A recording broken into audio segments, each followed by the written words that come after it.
Hi, this is Sally Rogers with John Broughton on Retrospectives on 3SER KC Radio.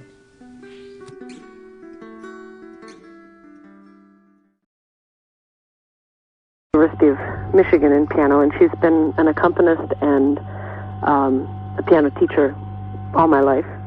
And she used to play the organ in church on Sundays, and my father also played the trumpet every now and then. I'm trying to give piano lessons for a while, and it didn't work very well. Actually, I came back to her when I was in college, though, because I had a piano teacher. I had to take piano in college for a music education degree, and the piano teacher they had was one that banged on the top of these upright pianos to keep the steady beat, to keep 20 people banging away together, and it was enough to drive you crazy. So in order to save my love for the piano, I took lessons from my mom in college, and it went very well then. And other than that, mostly my formal training consists of choruses at school, and then I did get a music education degree at Michigan State University.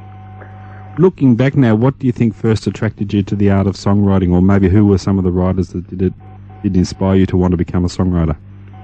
Well, I actually was first attracted to traditional music, and that comes out of being a child of the late 60s, early 70s. That's when I was in high school, and the popular music of the time was folk music, although I hardly knew what to call it at that point. But singing some of the songs that were popular, things by Simon and Garfunkel and Judy Collins and Joni Mitchell and all that sort of stuff, finally led me to the child ballads at a university library when I was in high school, and that set me off learning traditional ballads. And in high school, I did start writing songs, and I think I was influenced as much by my friends in high school as I was by anything else. That and teenage hormones. Looking back, when do you think you first began to develop a confidence in yourself as a songwriter and performer in terms of presenting your material to an audience?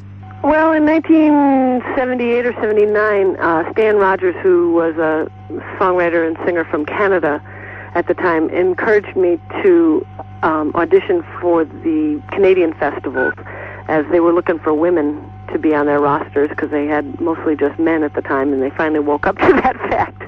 And Stan knew of an audition that was going on, and he set it up so that I could drive to Toronto from where I was and make it to the audition. And that audition netted me a whole bunch of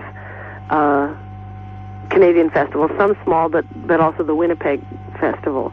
And that put me in contact with a number of people.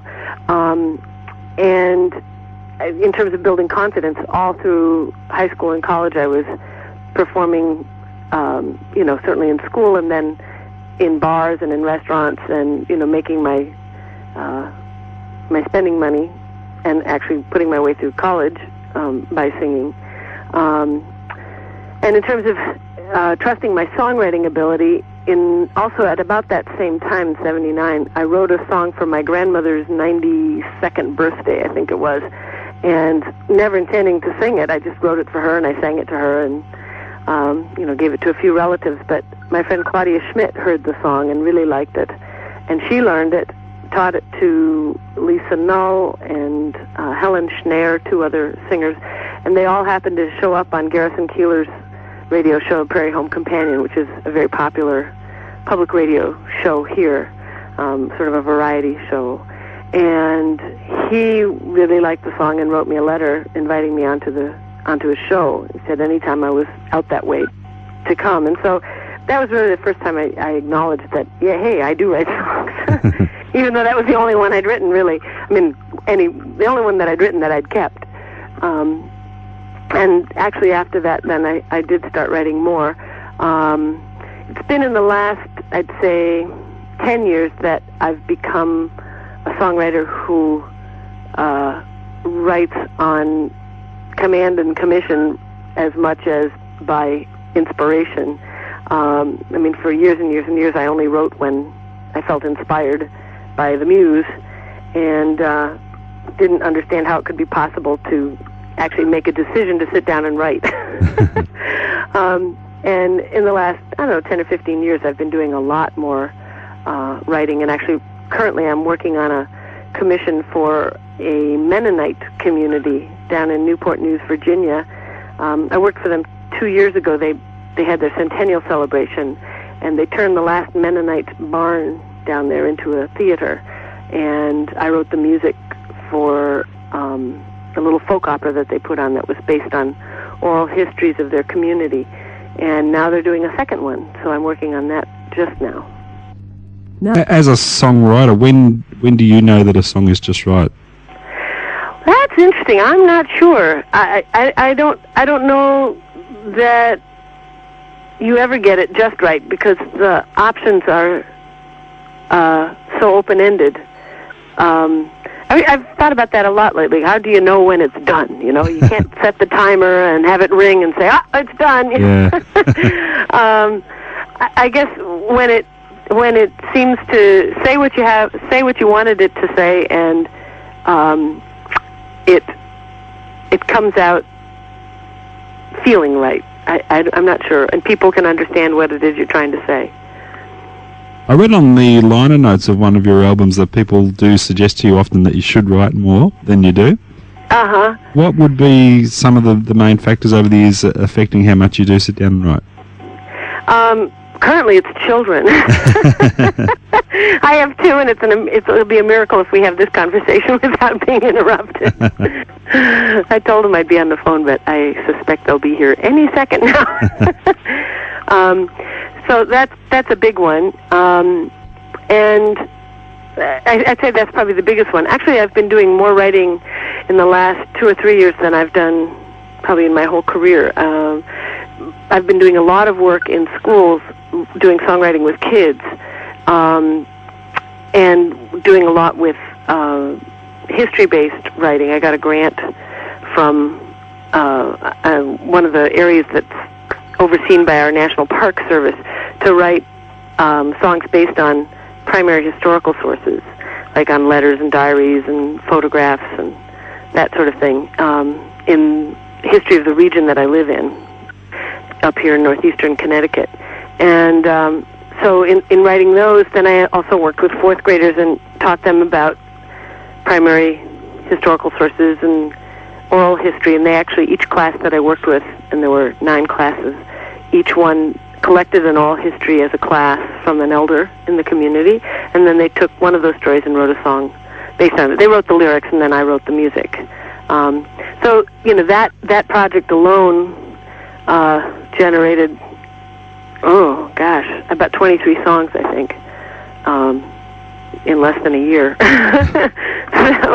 that was quite a bit of work. That must have been an enormous project to coordinate, too. It was huge. In fact, I'm just finishing it now. It's taken about 2 years to completely finish. I'm writing a curriculum guide to go along with the project, and encouraging classroom teachers to integrate the arts into their regular curriculum. And so I was just actually working on it today, trying to finish it up. It should be done in about 2 weeks. That's tremendous. Now, in terms of covering other people's material, what would be the most important quality of a song to make it one that you'd want to cover? I find that I'm especially attracted to beautiful melodies. So that would be probably one thing that would draw me to a song to begin with.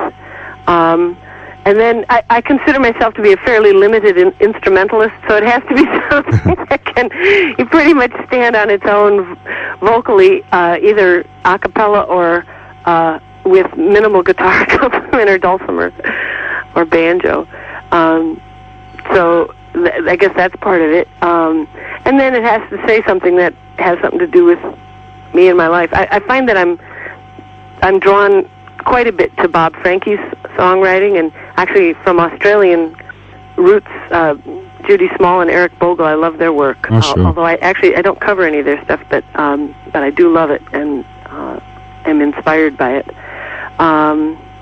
And in this country, I do cover some of Peggy Seeger's stuff, and let's see, I'm trying to think who else I've done. It usually has more to do with what the song is about than who wrote it. Now, you mentioned earlier your love for traditional material. But sometimes, do you feel sometimes that all the truly great songs have already been written? There are so many different ways to say what any of them say that I don't know that you'll ever write all of the songs. Although I do find that when I'm writing melodies, I often bite my tongue and think, gosh, this sounds dreadfully familiar. Where has this come from? I think I have a feeling I subconsciously steal bits and pieces of melodies that I've known and loved over the years. Oh, sure. That wouldn't be difficult to do, would it? No. Do you approach the writing process any differently today since you've been also working in the field of children's material? I do, I think. I actually, in working with children and trying to help them discover how to express themselves through songs, it's helped me to hone the way I myself do it. I think that's one of the beauties of teaching. I think teachers learn as much, if they're good teachers, they learn as much when they're teaching as they actually teach to others. Yeah, I think I'm much more methodical about it in general now than I used to be. What originally drew you to working in that field?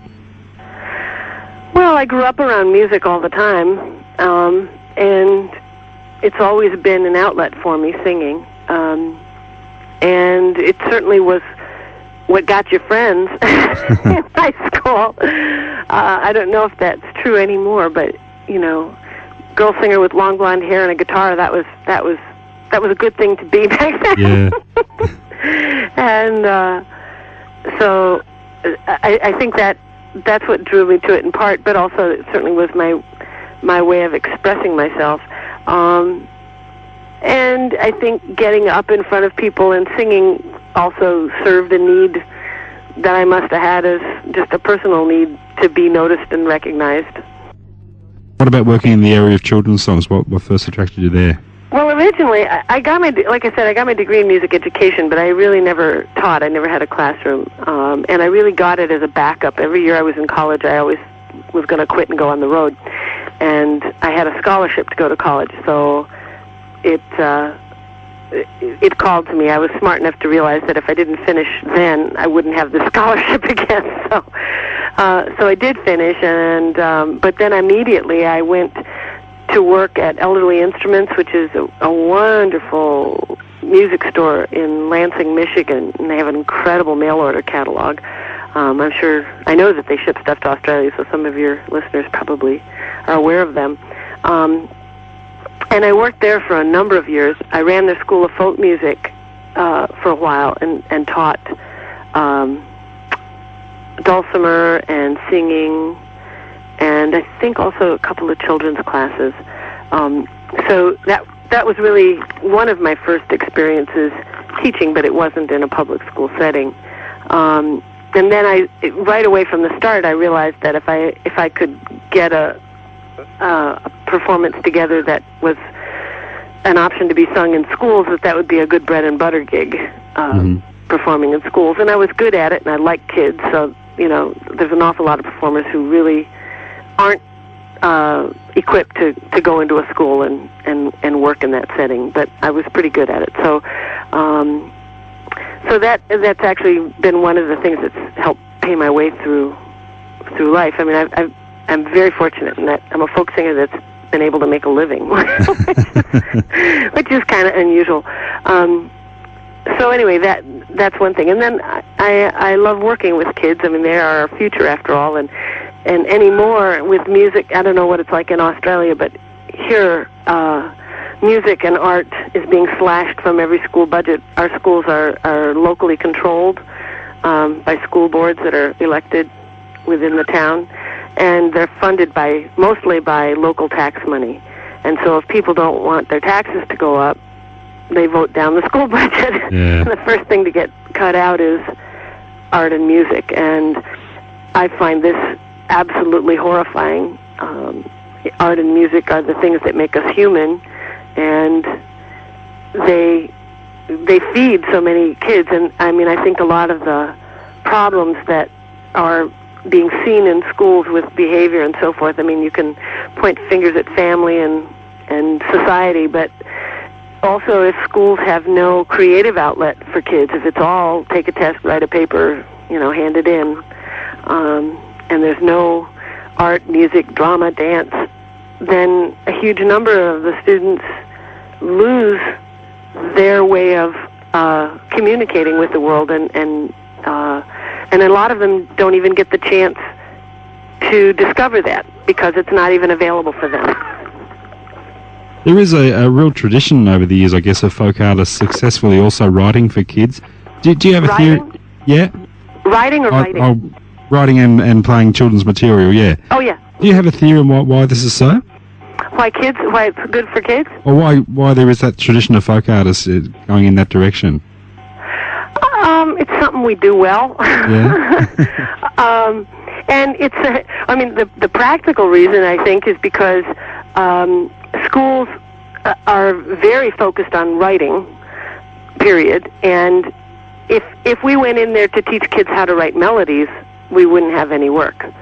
But if we teach them how to write poetry in the guise of a song, then we're welcomed with open arms, because it's fitting into what their curriculum already does. Yeah.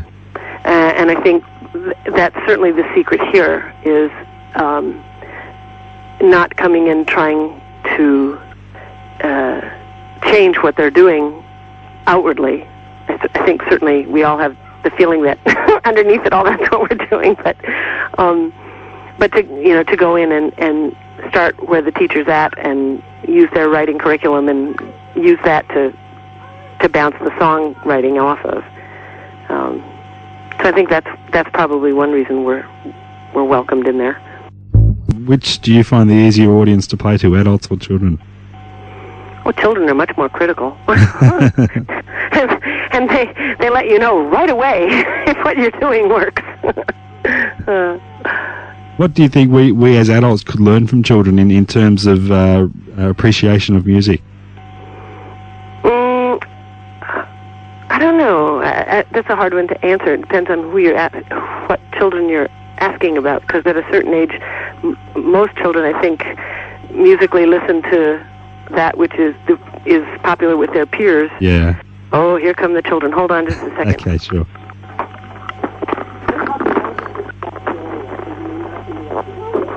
No, you may not. There. So, let's see. Ask me your question one more time. My mind just got sidetracked. As adults, what do you think we could learn from children in terms of, I guess, being an audience to music and an appreciation of music? Do you think perhaps we're a bit more closed-minded to different types of music than they would be? I don't know. In some cases, I think little kids definitely are not closed-minded. They'll listen to anything that can help them move and sing, and little kids are very open-minded. By that I mean preschool. Yeah. As soon as they hit the social rocket of elementary school, primary school, I think that may change somewhat. And in that case, sometimes it takes a great deal to get a child to sit and focus long enough to learn whether or not they like something, if you know what I mean. Yeah. To take the time to discover that. Tell us how I'm looking out into our swamp right now, and there are 2 deer out there, 2 does, out walking in the swamp. Lovely. Yeah. Just thought I'd let you know. No, that's wonderful. You don't have that in Australia. No, I'm looking out the window here, and all I'm seeing is highway traffic. Oh, yeah. Well, we don't have any of that right here. Tell us about one of your typical classroom workshops, how it would run. Well, I usually go in and we start by doing something that is either a movement thing or a singing game, something that'll get their attention focused and get them moving and singing. And then if it's a songwriting thing, we brainstorm some topics that we might like to write about, or sometimes the teacher has already dictated what that will be. And then within that stricture, we come up with all kinds of ideas of point of view, whose point of view, who's going to be singing, who's going to be telling the story that we're going to tell, and where's the beginning, where's the middle, where's the end. I mean, it's pretty much your standard writing stuff, and then brainstorming rhyming words and descriptive words and we work with all the different parts of speech that teachers are concerned about, and then the kids break up into groups, and each group attacks a different part of the story, and then we come back together and do a group critique session and rewrite that kind of thing, and then we sing some more. That would be a classroom kind of thing. Yeah, I'm doing. yeah. And if I'm doing an assembly program, it's a combination of stuff that the kids would listen to, and then a lot of participatory songs, even at the upper grades. Do you envisage a day when your children's material will totally take over your focus? Take over what? Take over your focus entirely, or you will? That's been a fear of mine, and certainly of other performers, I think, like me, who have done primarily grown-up material and then, switch over to children's things, because the public in general has a very difficult time imagining that one person could do both. Yeah. and so it becomes a marketing problem. I think I used to be worried about that. I'm less worried about it now. I'm trying more to get off the road so I can spend more time with my family, and this may be one way to do it. So, and really one of the things that I'm looking more to do is more commissioned work, like this folk opera, and then writing songs for various historical areas and parks, that park system and that kind of thing. In contemporary terms, there seems to be a real resurgence of women singer-songwriters in recent years. Do you have a theory on why that would be? Well, for a long time, certainly when I started out, there were virtually none, with the exception of the really big names like Joni Mitchell and Judy Collins and Joan Baez. But when I started performing in around 1980. Touring, there were very few women that were touring on the folk music singer-songwriter circuit. And since that time, I think the women's movement has had a big effect on that. A lot more women feel that that's their realm and that they could be good at it, and they are. So I think women are more accepted in the entertainment field than they used to be. Are there any of the current crop of songwriters that really have grabbed your attention? Oh gosh, I have to tell you, I'm really out of touch. Yeah. I'm out of touch because I've been sitting at home with my kids and traveling around doing what I'm doing. I haven't had any time to listen to anybody else. That's sort of the irony of the performer, is that so many of us end up doing our own gigs that we never get to hear anybody else, and that's the beauty of folk festivals, that you get to actually hear somebody else. I love Mary Chapin Carpenter's work. Yeah. She's sort of crossover country folk, and she's been certainly on the circuit for a long time, so she's not exactly new. I like Ani DiFranco's stuff better now than I used to. I'm still a big fan of Malvina Reynolds, who's long since left us. And I'm trying to think of other people right now. Who was I just listening to the other day? Garnet Rogers, but he's a guy. Mm-hmm. You've stymied me there. We've been listening to Learn Italian in Your Car tapes rather than sing. Oh, right. The end of our... Outside of your school performances, what was the extent of your life work these days? Do you still do much? Do I do much what? Live performing outside of your school performances. Oh, yeah. I've been... this year, I've been to California and Wyoming and Idaho and Montana and Oregon and Kansas, Oklahoma. So, yeah, I've definitely been doing quite a bit of adult performing as well as kids. Concert performances. Received a few awards over the years in the past for your work. How important to you is that kind of recognition? Well, it's nice.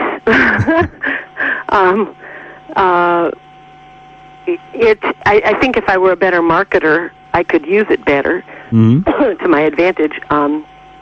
currently I have them all piled up on top of my filing cabinet. So what I do is on days when I'm feeling bad, I kind of get them down and look at them, put them back up there. So, no, I definitely appreciate them. It's certainly nice to be recognized for what you do.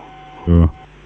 And just before we wind up, Sally, what's on your books for the immediate future? What are your plans coming up? Well, I'm in the very immediate future. I am finishing up this curriculum guide that I've been writing, and I'm taking over my children's records. They're going to be on my own label called Thrushwood Kids, and in the next year or so, I'll be working on another adult album, which probably will be mostly traditional material. I've been wanting to do one of just ballads, traditional ballads. We'll see if that happens. And I'm thinking of publishing a lot of my songs in a songbook in the next year. So that's the immediate future. And the very immediate future, on Monday, we're going to Switzerland. Oh, wow. For a couple of weeks to I have a family there. I used to live there as an exchange student, and my Swiss family has been very gracious and brings our whole family over there every couple of years to visit. So it's great. I get to stay in touch with that family. Oh, that's terrific. Well, enjoy that. Thank you. And thank you for your time, or this afternoon for you, this morning for me. It's been a pleasure speaking with you. Hope my Aussie accent wasn't too much for you to cope with. I love it. It's great. And, well, you never know. Maybe we'll catch you down here sometime. It'll be a pleasure to see you. Oh, I'd love to come over sometime. Thanks, Sally. Thank you, John. Take care. Bye-bye. Bye.